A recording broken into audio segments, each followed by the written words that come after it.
ಆಯ್ತಾ?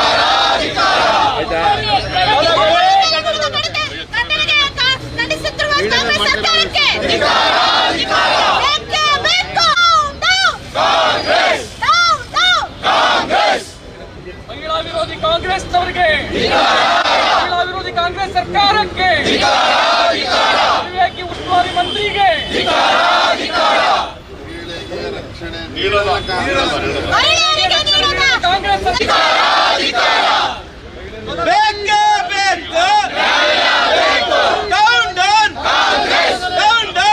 ಕಾಂಗ್ರೆಸ್ ಮಹಿಳೆಗೆ ರಕ್ಷಣೆ ನೀಡದೇ ಇರುವ ಕಾಂಗ್ರೆಸ್ ಸರ್ಕಾರಕ್ಕೆ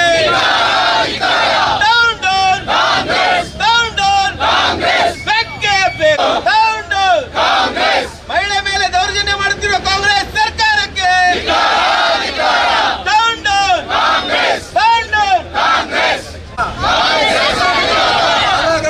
ತಲಗಲಿ ಡೌನ್ ಡೌನ್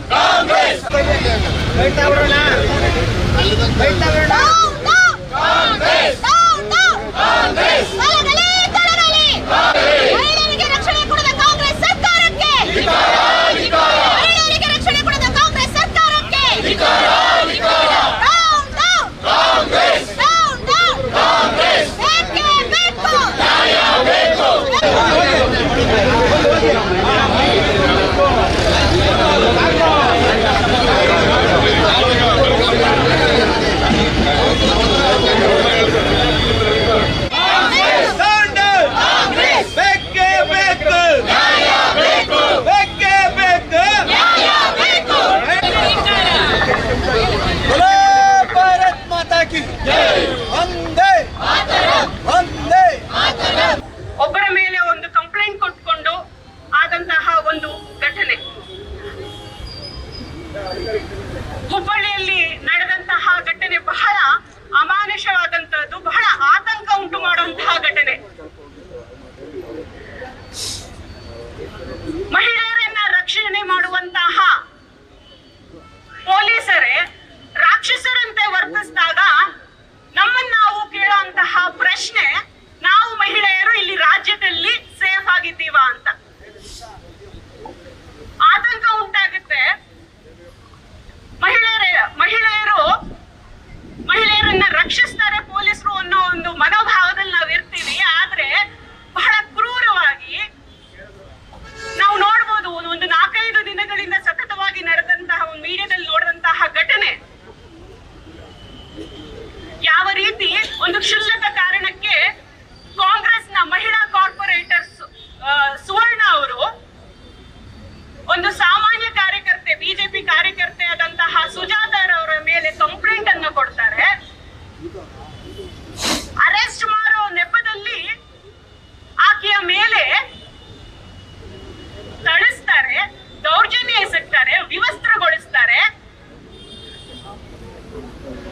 ಈ ರೀತಿಯಾದಂತಹ ಕೃತ್ಯವನ್ನ ನಾವಿವತ್ತು ಖಂಡಿಸಿ ಇವತ್ತು ಬಿಜೆಪಿ ಮೈಸೂರು ನಗರ ಮತ್ತು ಗ್ರಾಮಾಂತರದ ವತಿಯಿಂದ ಪ್ರತಿಭಟನೆಯನ್ನ ಮಾಡ್ತಾ ಇದ್ದೇವೆ.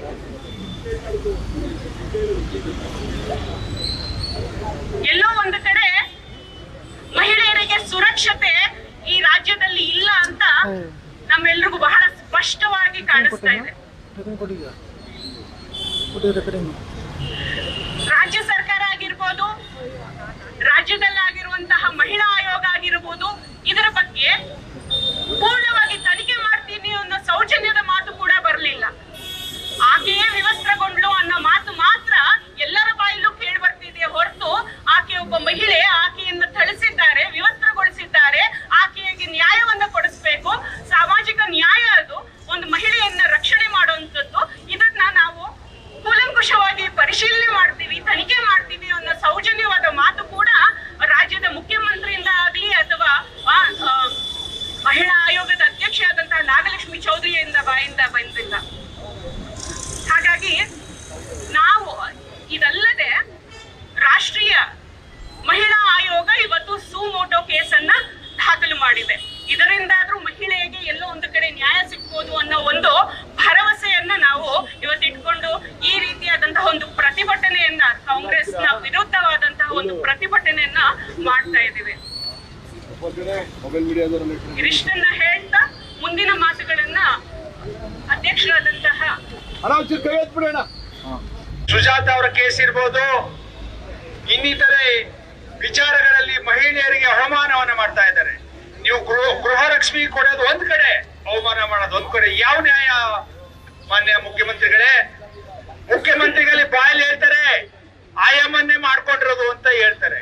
ಏನ್ ಮುಖ್ಯಮಂತ್ರಿಗಳೇ, ನಮ್ ಗೃಹ ಸಚಿವರು ಒಂದು ಗೊತ್ತಿಲ್ಲ ಅನ್ನೋದು ಒಂದು ಗ್ಯಾರಂಟಿ. ಈಗ ಅವ್ರದ್ದು ಯಾವುದೇ ಹಗರಣಗಳು ನಡೆದ್ರೆ, ಯಾವುದೇ ಕೊಲೆ ಸುಲಿಗೆಗಳು ನಡೆದ್ರೆ ಗೊತ್ತಿಲ್ಲ ಗೊತ್ತಿಲ್ಲ ಗೊತ್ತಿಲ್ಲ. ಇದು ಒಂದು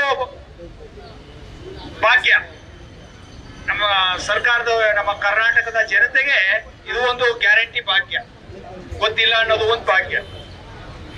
ಹಾಗಾಗಿ ನಾವು ಸಾಂಕೇತಿಕವಾಗಿ ಇಂದು ಹೋರಾಟವನ್ನು ಮಾಡ್ತಾ ಇದ್ದೇವೆ.